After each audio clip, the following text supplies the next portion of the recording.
Welcome back to Hana. So yeah, time to. I believe Taro is fucking dead. Well, he was always he was dead before. That's the twist. He was never alive. He was never alive to begin with, too. Oh, Hana, a David Cage game. No, thank you. Jova, Deji, you can't tell Jova off for making a David Cage joke and then make one yourself. Also, I don't want the David Cage nowhere near as closest to the actress who plays Hina. Deji, who do you think you are, Lana Wachowski? Topical. That movie Give me your really, address, that movie really broke you, Ted. Thank you. Alright, so let's save this one more house. There you go. We have to save this house that's abandoned. Well, not abandoned, actually. It's just that the spirit is tied also to it. Better just abandon than bringing the corruption. There you go. Now it actually is abandoned since the spirit was finally able to cross over.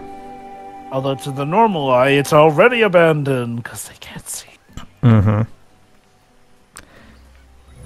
Alright, there we go.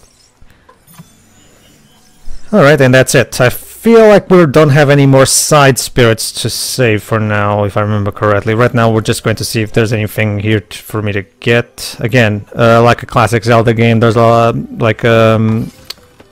of nook and cranny stuff to get. Oh, and now we get another hat, which would be the yellow mushroom hat. I wonder if for for sequels of this game we'd have like spirit guides taking place in like different eras of time. Oh god, imagine a spirit guide during That's the French. Thing, Jova. As far as I know, first of all, these obviously this word is fictional, so it's not like. But as far as I know, it's entirely fictional, like not actually like ancient Japan or something.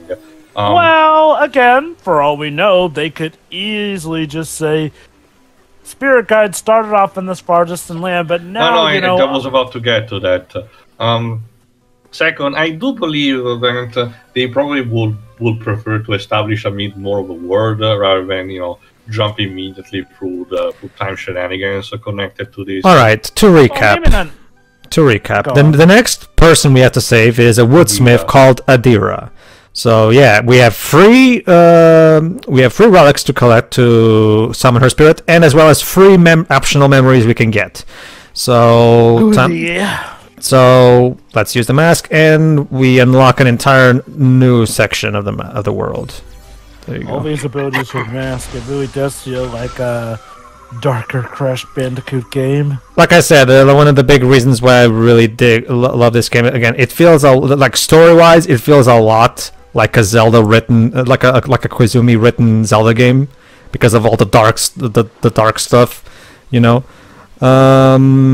So yeah, it really itches that scratch for me, personally, because I really miss those plots in Zelda games.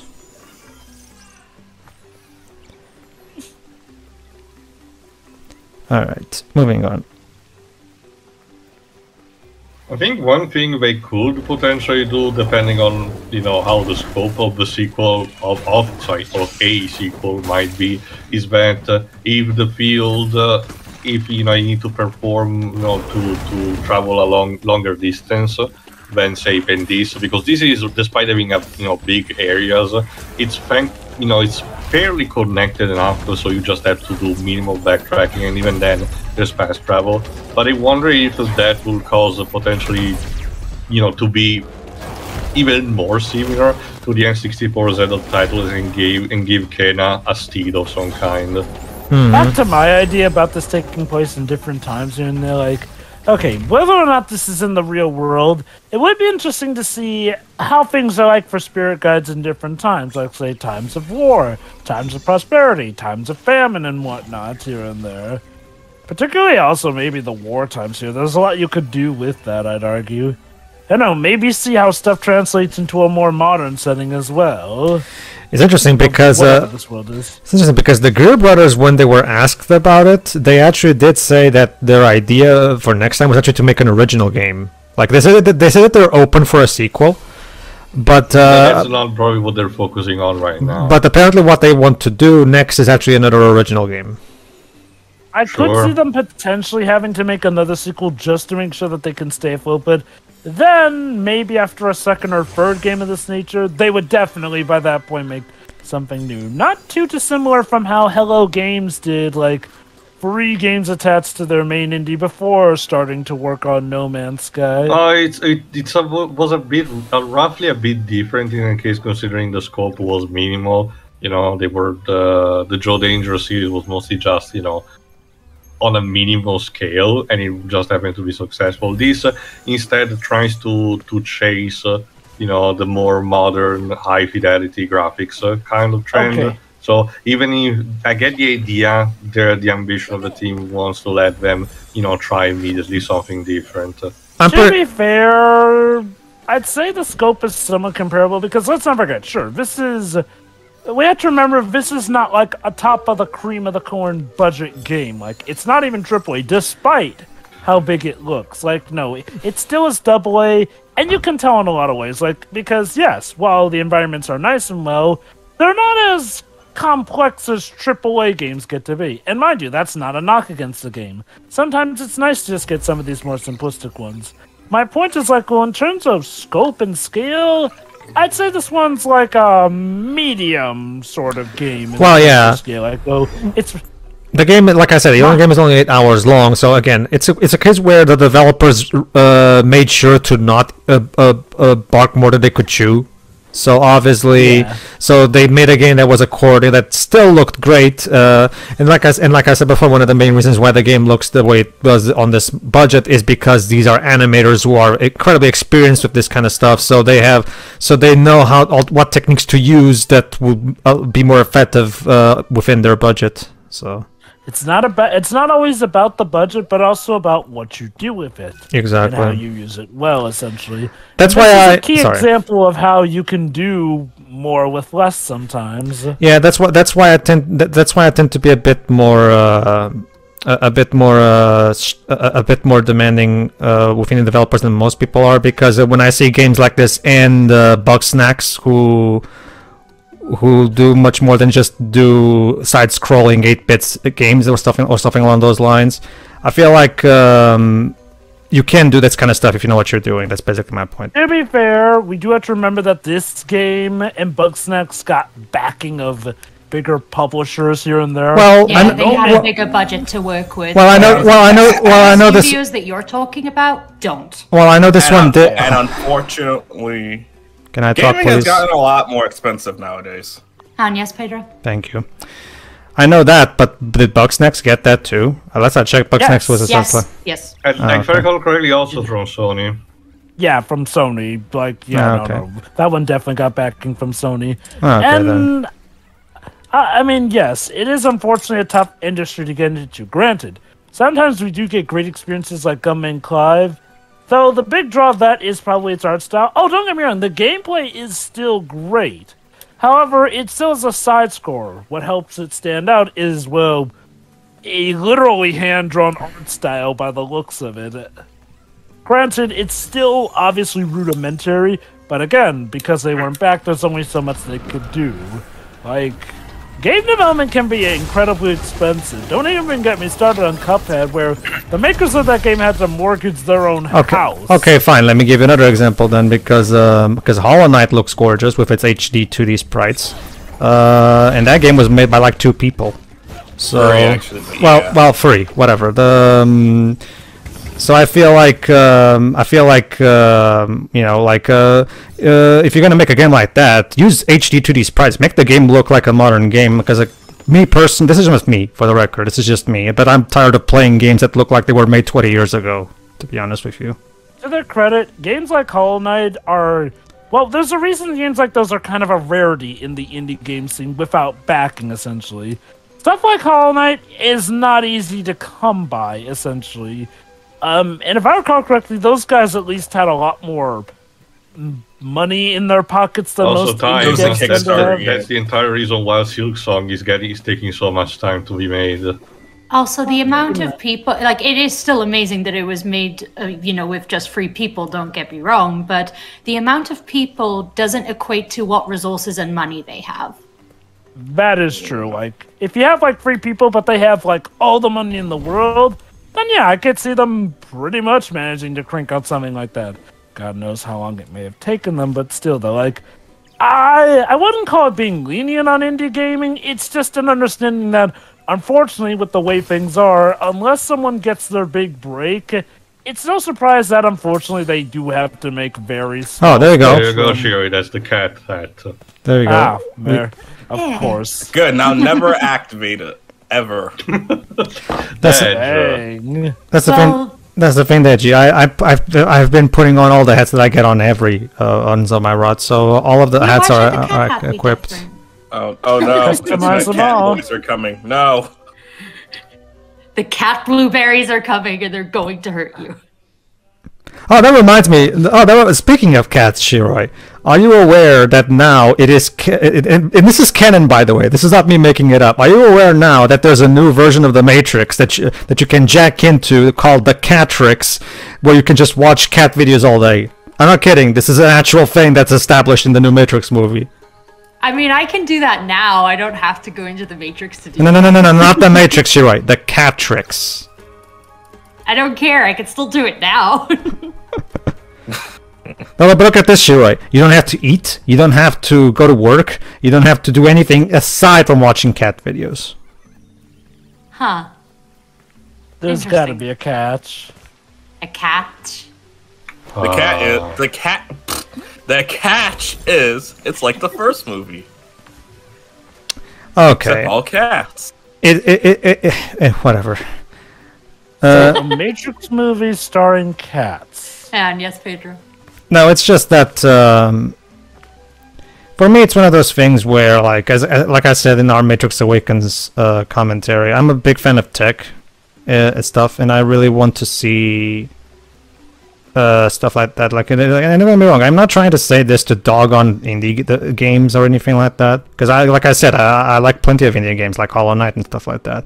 It's just that.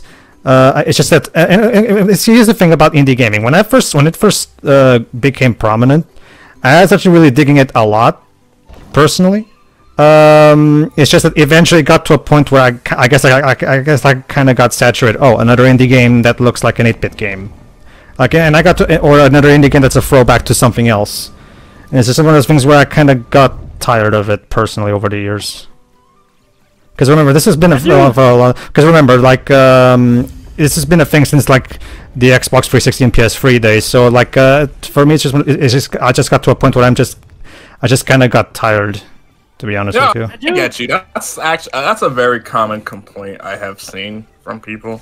It is, and like I said, I realize the reasons. I do. It's just that like I can't help but like. I like what I like. I absolutely get being tired by it in that sense. Like, look. Well, okay, I'm more lenient on it, but again, it's not like they're all games that I buy either. Like, now granted, every now and then there comes a really good one, even if it is 8-bit, which demands buying like a Shovel Knight. Yeah, sure. That's the thing, Joe, because the popularity of Shovel Knight probably caused a lot of clones. Not necessarily clones, but yeah, whatever. I disagree.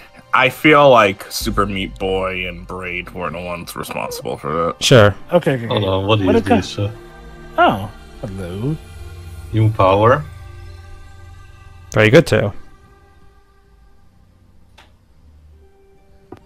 Oh, is this another spirit guide here to give us advice? No. She's a spirit herself. Well, you know what I mean. The spirit of a spirit guide. No. Zajuro is the only one who's a spirit guide. In this game, aside from Ken, of course. So this is another spirit here to help us. Well, I wouldn't be as mystical if I just answered the question out the gate. Actually, it was Ken who didn't answer the question. Again, I repeat, well, I wouldn't be as mysterious if I did. She was me. No. Together we found a way to this is Adira's girlfriend. Oh. Aha. Is that a interesting. So, okay, it's obvious what her regret that's keeping her is then. Stay in the village forever. But that dream faded long ago. Oh boy. Yeah, trying to contain an unknown power to your control. That goes well about 35% of the time. The other 65%. For some people, it's a risk worth taking still. I get the feeling though that the result may have driven her mad with grief. With focus, you can gather that energy.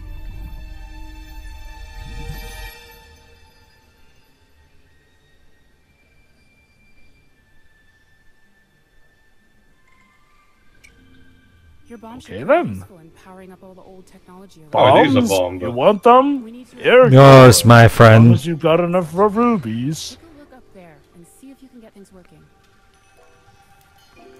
So yeah, the bomb ability. Yeah, the bomb ability, of course, causes certain objects to float temporarily. So it's a bomb that doesn't actually. Well, okay, it can hurt enemies too. But yeah, its primary purpose is for puzzle solving. It's like Breath of the Wild. Okay, sorry. Deji, Breath of the Wild was not the first Zelda game to use bombs for puzzles. So yeah, but that's back to the first one. So he's referring to the whole stasis, magnetism. Yeah. It's this thing where, trust me, I get that. It's just that, you know, like, there's so many people who say, "Oh, Breath of the Wild does this." That's been a thing in Zelda for a long time. That's a joke. Like, did you know that Persona 5 is the first RPG ever made? Persona 5 invented jazz. Oh, of course. How did I not know that? Go on, Jova. Spider-Verse is the first animated movie ever. Anyway, no, I mean, okay. So here's the thing about indie games in general. When they first came out, the concept was pretty great, albeit it wasn't as well known. That is until what people refer to back in the day as the big three of indie gaming: Shovel Knight, Shantae Half Genie Hero, and Mighty Number 9. Okay, you know what? To be fair, back then that was when it was celebrated. Those were the three games that made indie games, well, more recognized, and the concept behind them was great. Games that finally no longer had to bow to the big business executives and make their own decisions here and there. Could be helped by there is a certain level of irony with that, because I remember people was like, "These are the future of gaming." They were not lying. They just didn't know how much that would meant. Yeah, it's just one of those. Oh, we don't need AAA games anymore, or anything like that. It was wild. Okay. Again, so here, it can be truly described as a golden age of sorts, literally because it was a rough time where no one was able to predict what was gonna happen. Yeah. So here's the thing with indie gaming, though. Yes, we had a lot of good ones. Shovel Knight was amazing. Half Genie Hero, while not the best, was still pretty great. However, the most infamous one, and sadly still possibly the one that most people remember the most, is Mighty Number 9, which started to, well, be which raised people's doubts in indie gaming. See, the thing about indie gaming back in the day, more often than not, if it wasn't relying on, say, the own developer's money, it was relying on the will and goodwill of the people, essentially, to be crowdfunded, essentially. Wait, hold on. Before you continue, Pedro, I need to know how long do those effects, the gravitation, last for? A few seconds. I haven't actually counted them, but okay. But the game gives you more than enough time. Yeah, seems to be fair enough. Again, it works pretty much like a timed Zelda puzzle, really. Go on. Yeah, okay. My God, it's an Java. Alright, so the thing about indie gaming is, well, unfortunately, thanks to certain stunts like Mighty Number 9 and a few other disastrous indie game campaigns here, some people started to lose faith in funding them, which unfortunately made it harder for certain indie games to make it here and there, unfortunately. Which does lead us to this here. Unless you got good backing for an indie game, you wouldn't be able to do much of it. Oh, sure. Which is ironic, because again, it's literally turning towards the thing that in the game were supposed to be, you know, detached from. Now, indie games do still have some of the splendor that, if they're lucky enough, they will more or less get to call this shots here and there. Unfortunately, they are sometimes at that mercy here and there, which is really amount of a shame here. Granted, indie gaming can also be a way to get into the industry, so there is that. Though sometimes it's still best to just stick with your own indie company instead of getting absorbed into some of these companies. I will also say that it wasn't just Mighty Number 9 that poisoned the well. I mentioned, there were plenty of. Let me finish. It was also there was a trend going on where the creators of Thing that you liked make spiritual successor to old Thing. So it was like, okay, we had Ukulele and then Bloodstained. Ukulele at launch was not well received. It got better, but it was just one of those. It made people be like, yeah, okay. We don't want to fund any game. We want to fund good games. Yeah, well, I mean, it's like... It didn't have like Bloodstain out of Kickstarter as well. Bloodstain was the only spiritual successor to Thing You Like that turned out to be good. Well, in terms of actually bringing a creator Dej, because technically speaking, Ahead in Time also was successor, and that can be counted as a spiritual successor to Mario Sunshine. I'm talking about like from original development. Yeah, that's why I mentioned it. And Azure Striker Gunvolt turned out to be a success as well. But that wasn't a Kickstarter. It was an indie game, still, though, is the point. Well, Dej, me, and Sheer were mentioning just those specifically. Well. But yeah, I mean, that was the thing I mentioned earlier, was the sense that, yes, there were a lot of other Kickstarter goals. You're like, gosh, is Kickstarter even really still a thing used? Yes, unfortunately, people aren't taking Kickstarter seriously anymore. Alright, let me explain this, please. Sorry. Thank you. The way to take down this enemy is that you have to throw a bomb at it and then hit the core with an arrow, like you just saw. Because the core is protected by those rocks, so... Of course. This is clever. There you go. And there. So basically, that's one of the primary things that usually bombs are used in combat. Usually, they specifically against armored enemies. So they can be used on other enemies too. It's just that, you know, usually it's much more recommendable to just use either the staff or the arrows, because they take and yeah, you can shoot into the bombs to make them explode immediately instead of waiting for the timer to run out. But even still, it's definitely recommended to only use the bombs on slower enemies, because trying to kill, for example, these moths with bombs, as you can probably guess, it's not exactly recommended. Yeah, can see that. So there you go. So what is your favorite overall weapon to use? Didn't you mention that already, Pedro? I did. I don't think you did. I thought you said the bow and arrow at the very least. No, I don't think I did. No.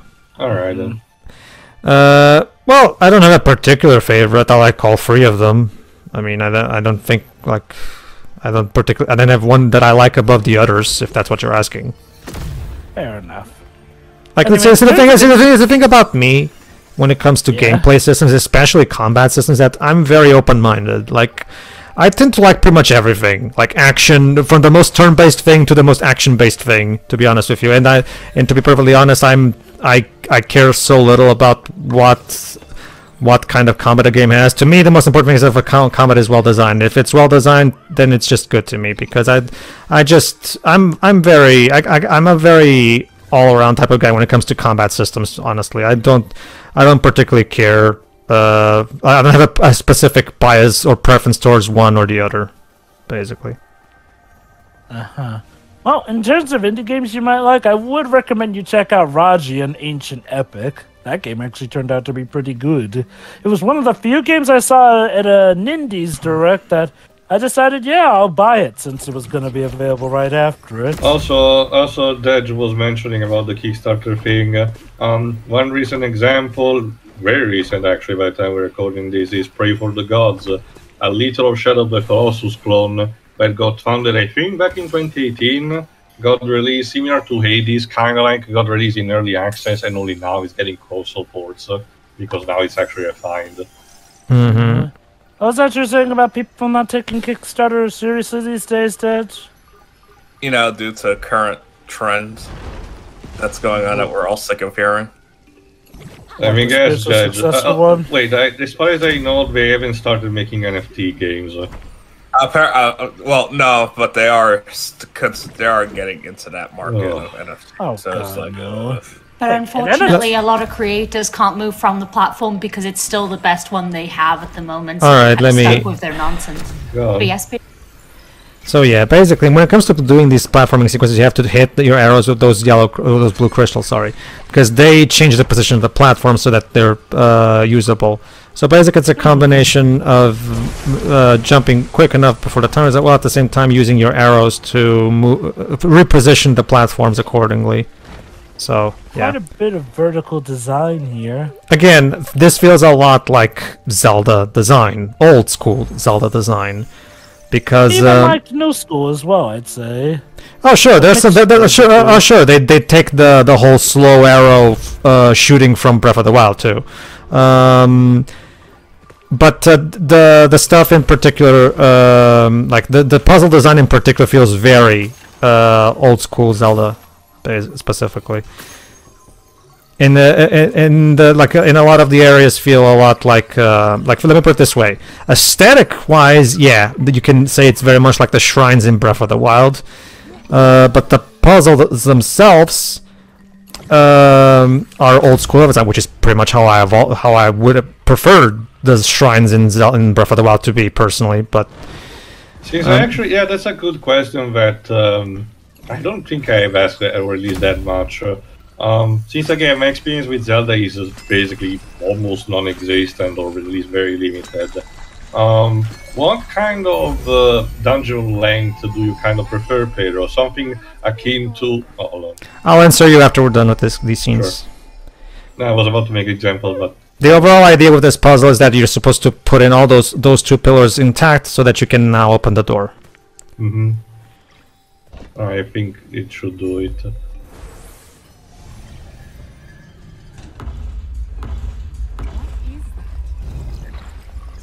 Oh. Well. Yeah. I want to feel a bit heated. Adira, I've heard of housewarming parties, but I think you took warming your home a little too far. Well, let's might as well chase that memory, see where it leads us. On the uptick, something smells very good. Also, portal to the sky. There you go. We took something from comic book movies. Yes, it's a sky beam. Yes. See that mountain? You can climb that one as well. You can, yes. Go away, Todd. We should really call this... The subtitle for this game should have been called Nature is Healing. There you go. So, yeah, you know... Sorry, so we went from dark concealing forest to now blazing fire. So, yeah, that escalated.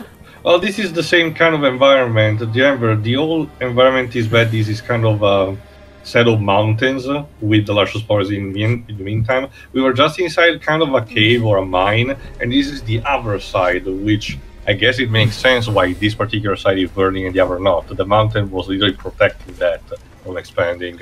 Like Pedro mentioned, these areas are more so afflicted by the spirits, apparently. So my guess is that's like, also what we see in Taro's memory, and which seems to be checking out that explosion that happened on top of the mountain. That is true as well. Yes. Which means that this all right. Have been We found. Let's try to see with this memory.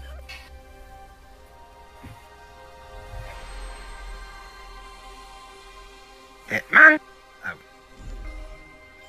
No, she doesn't look bold enough.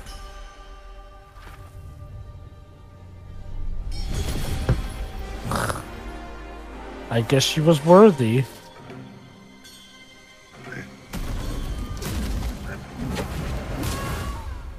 She hit the hammer on the ground so hard that it caused that to happen. No, it's just her memories. Remember, that's how the memories are presented first. Ah, now that's better. I can feel her presence everywhere. These fields are scarred with memories. Ah, isn't it nice when things are not on fire? We need to find 3 relics to help Adira. There's something buried beneath the poison over there. That might be a good place to start looking. Sure. Again, rule of 3. Okay. So basically, the examples that I know is that what I got to know from Son Call Me Johnny's review of the series. The idea of something like, say, Skyward Sword, where you have, the same dungeon that you get to visit a couple of times in different locations in short bursts, or something like, say, Twilight Princess, where the dungeons are much longer, actually, but you do get to have just in one go, and you have the typical structure, get the weapon, solve the puzzle, and defeat the boss with that weapon. Hold on. Destroy the foundations of the structure that once stood here. You can probably use pieces of the rubble to reach the base of the tower. Indeed. Okay, so yeah, basically what she said. To answer your question too, the regular sized dungeons, specifically stuff like you'd see in the N64 games, or even Wind Waker, or even like you said, the Twilight Princess dungeons were long. That one is probably a bit too long. Yeah, the Skyward Sword dungeons were actually really well designed, in particular, especially the Ancient Cistern. The Ancient Cistern, I will argue, is actually the best water dungeon in the series. I've been hearing that a lot, actually. Yeah, the Ancient Cistern is actually that's one of the more underrated dungeons in particular. So definitely something I can like that. Not at all, because I would much rather have those dungeons over the shrines.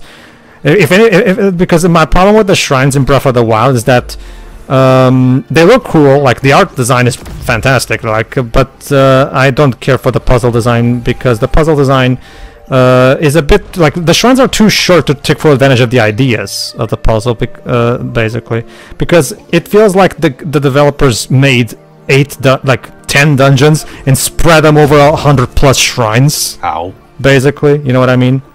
Yeah. So, and not to mention, one of the big problems I have with Breath of the Wild too is that, say what you want about any other Zelda game, any other one, when you finish that dungeon, you get to keep the stuff you get from that dungeon, which gives you that sense of accomplishment. In most of the time, not all of them, but most of the shrines in Breath of the Wild, you get a new weapon after defeating the mini boss. And that weapon, like all the others, can be broken, meaning you can basically lose all that progress and all that puzzle solving you did, and that sense of accomplishment in the span of like 10 minutes if you're not careful. Did they ever say it was meant for more realism? I do not know what the reason is, but no. The reason was to encourage experimentation. So basically, Jova. So basically, what they're saying is that encourage experimentation for something that will break anyone. Well, the idea doing that and keep it going in a loop. Well, Dibs, I can't tell you what the developer's idea was because I haven't actually checked it myself. But I've always interpreted it as they want you to, think before you use something. They wanted to create some kind of limitation on how you can use the items to force the player to think things through, and and I can understand that idea. It's just that I think the problem is that they made it so that the weapons break way too easily to the point, and it's just something that I just feel like it's something that's unnecessary, to be honest with you. If I may, here's my stance. I was okay with the idea, but I do think they should have at least given a setting. We'll do something similar to Super Mario Odyssey, which has an easier setting where essentially you have infinite airtime and an arrow to help you with some of your quest guides here and there that you can toggle on and off here. I do feel like they should have made I feel like they should have given difficulty settings, or how fragile the weapons are settings, or hell, just allow you to toggle breakable weapons on and off. It's one of those things where, for me, okay, as a longtime Zelda fan, me personally, I've always wondered just, who exactly was asking for breakable weapons in a Zelda game, to be honest with you. It just feels like such a weird, random idea to put in. I understand its purpose, it's just that for the context of the series, it just feels like an idea that comes out of nowhere. Like of all the complaints people had with previous Zelda games, nobody was asking make weapons breakable. It just feels like such a weird off the wall. Did Skyrim have that? I don't know. I haven't played Skyrim. From what I recall. What about Dark Souls? I know that Elder Scrolls might have actually had them, because the game that got a lot of inspiration from it, called Kingdoms of Avalur, actually does have not breakable, but more in a sense that they require maintenance. Otherwise, it's not like we broken, but they deal 0 damage basically. So there is that. So basically, the short answer for you two is that. Yeah, I don't care for shrines. I much prefer full-blown dungeons. And yes, I know that in Breath of the Wild they technically do have 4 kind of bigger dungeons, but they're not quite fully fleshed out as they should be. There's also and like I said, I just feel like I'm not saying we need to get rid of the weapon breaking system entirely, but it definitely needs some tuning because it gets to a point where I'm just like okay, should I even bother going into this shrine? Well, we'll have to see what the sequel does at that point. Yeah. All right. See you for the next part, everybody. See ya. Take care.